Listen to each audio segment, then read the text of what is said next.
बिस्मिल्लाहिर्रहमानिर्रहीम। आज जो चीज़ हम डिस्कस करेंगे that is about parties. Party के दो मफहूम होते हैं हमारी इंग्लिश डिक्शनरी में। जो मफहूम है वो तो ये कि जब हम बहुत खुश होते हैं या किसी रौनक वाली जगह पे होते हैं तो हम कहते हैं हम पार्टी कर रहे हैं।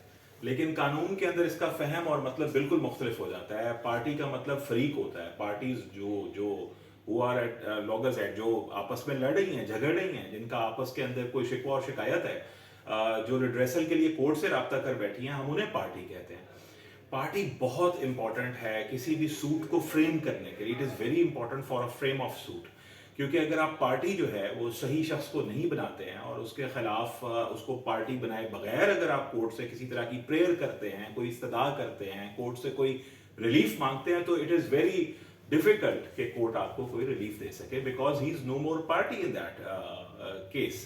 सो इट इज़ वेरी इंपॉर्टेंट कि आपने किसी भी केस के अंदर क्या पार्टी बनाया है, किन को पार्टी बनाया है। और पार्टीज की दो काइंड्स हैं जो हमें लॉ प्रोवाइड करता है। One is necessary party and the other one is proper party.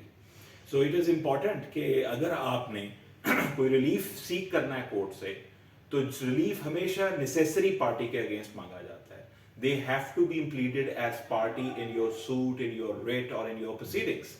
क्योंकि अगर आपने उसको पार्टी नहीं बनाया है, जो कि नेसेसरी पार्टी है, उसके खिलाफ अगर आपने रिलीफ नहीं मांगा है या उसको पार्टी बनाए बगैर रिलीफ मांग लिया है, सो इन दोनों सूरतों में कोर्ट के लिए ये बहुत मुश्किल है कि कोर्ट आपको relief they.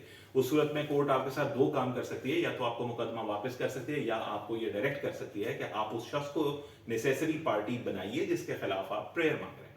So this is so important कि necessary party is a party against which you are seeking relief.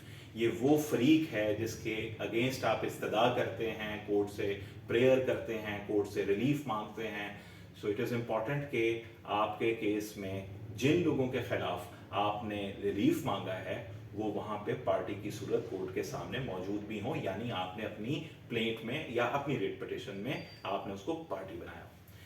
दूसरी तरह की जो पार्टीज हैं, they are called proper parties. Proper parties ऐसी पार्टी को कहते हैं वो फरीक जिसकी इंपॉर्टेंस है कोर्ट के सामने, कि कोर्ट तब तक नतीजे तक नहीं पहुंच सकती जब तक वो पार्टी कोर्ट के सामने मौजूद ना हो। फॉर इंस्टेंस, अगर दो शख्सों की लड़ाई है और वो लड़ाई किसी प्रॉपर्टी की ओनरशिप के बारे में है, तो या तो उसका लैंड रेगुलेटर कोर्ट के सामने मौजूद हो, जैसे एलडीए, जैसे डीएचए, जैसे बहरिया टाउन, या पटवारी। और अगर वो उसके सामने मौजूद होगा तो कोर्ट एक मिनट में उससे एक रिपोर्ट कॉल कर सकती है कि आप मुझे बताइए कि इन दोनों में से मालिक कौन है, या आपके पास इन दोनों में से किसका टाइटल डॉक्यूमेंट मौजूद है और रजिस्टर्ड है।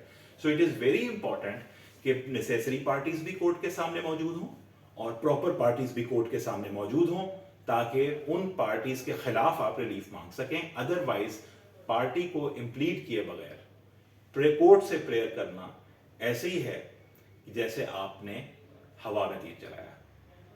बहुत शुक्रिया, थैंक यू।